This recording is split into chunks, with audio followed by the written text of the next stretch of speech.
officially our third week in our series on Be the Church. We've actually talked about it and touched upon it from before that point. We started really on August 23rd when we talked about the final exam of the disciples. The final exam question, which was, who do the people say that I am? They give them the stock answer, what people were saying, and then Jesus then adds to it and says, Peter, who do you say that I am? Who do the people say the Son of Man is? Who do you say I am? You are the Christ, the Son of the living God. Jesus' response is, you are Peter, and on this rock I will build my church, or my community. I will build my community. I will build my church. We have to remember that as we consider what it means to be the church, is what's this word church mean? Peter means rock. And on this rock, Jesus said he would build his church. He would build his community of believers who weren't just individuals who chose to believe something, but a group together. And not just in one place. And not at just one time. But at the same time, it was not just a community, but it was individuals who are out there in the world. Last week we talked a little bit about what our job in the world is to do. We are to share our faith. When people ask us what it is that we believe, we're supposed to be prepared to tell them what that is. We learn that in the story of Paul, about talking to philosophers, people who are hungry for knowledge, and whom that was all they did. How he was able to talk to them. How he was able to make some common ground and be able to tell them who this God was. In the same way, we have to be ready to be able to tell other people what it is that we believe. And that it's not just a piece that we take. It's the whole thing. It's the whole thing. You can't pick and choose. And so this week, we look again at what it means to be the church. Not just go to church, but be the church. What does this mean? What does this mean in our lives? What does this mean when we are asked to do something, when God asks us to do something? Jesus says in Matthew chapter 21, what do you think? There was a man who had 2 sons. He went to the first and said, Son, go and work today in the vineyard. I will not, he answered. But later he changed his mind and went. Then the father went to the other son and said the same thing. He answered, I will, sir. But he did not go. That's the parable. That's the whole parable right there. The first son, we can expound some ideas and have an idea of what may have happened in these cases. The first son, he says, I need you to go work today in my vineyard.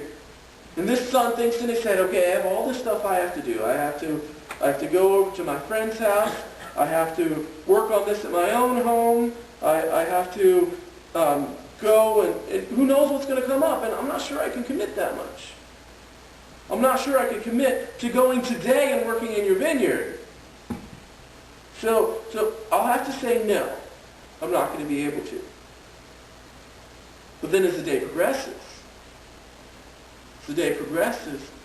he decides, he's my dad.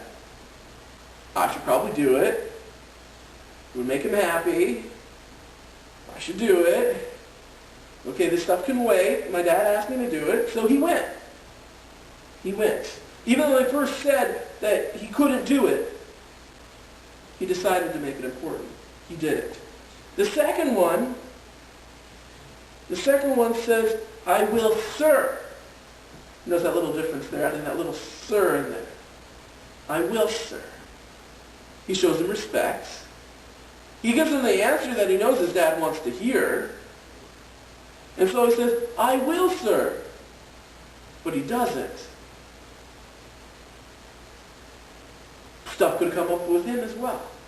He may have been on his way out and something would have stopped him. It could have been an emergency. It could have been legitimate. Remember we talked a couple weeks ago about Ananias and Sapphira. Something legitimate could have happened there as well. Something legitimate could have stopped them from being able to give everything they had promised. But that legitimate thing didn't make them need to lie. They could have told the truth. This son here, he committed to something, but he didn't do it. Something stopped him. And he says it with the right answer. And there's a possibility that he also had said it and never intended to. That's always a possibility too. I will, sir. And when I don't do it, I know you'll forgive me. When I don't do it, I know you'll forgive me. So I'll just say, I will, and if I get to do it, that's great. If I don't, well, you'll forgive me. You're my dad. Of course you'll forgive me. So you got these two people. You got these two sons. And Jesus is talking to the Pharisees. And one thing you have to understand about this parable is that vineyard is a term for Israel. So when he says to the first son, he says, go work today in the vineyard. Go today into Israel. Possibly proclaim the gospel. Let them know that my son is here. Let them know that there is hope. Go today into Israel and do what I tell you to do. The Pharisees had the commands of the Old Testament. The Pharisees they were the ruling class in Israel. They were the ones who were in charge. Go. Go into the vineyard. He says that to both of them. Both of the first and the second. So Jesus asked this question. Which of the two did what his father wanted? The first they answered. Both sons' words and actions did not match up. Both sons' words and actions did not match up. But the father was happier with the son that he would say that he wouldn't do it and did than the one who said he would do it and didn't. The one who did what the father wanted was the one who at first said that it wasn't possible but did do it. Not the one who gave the right answer and then didn't do it. He gave the wrong answer, but the right action. The first one gave the wrong answer, but then followed up with the right action. And ultimately, he gave the right answer. He gave the right answer in that way. The first that answered, who did what his father wanted?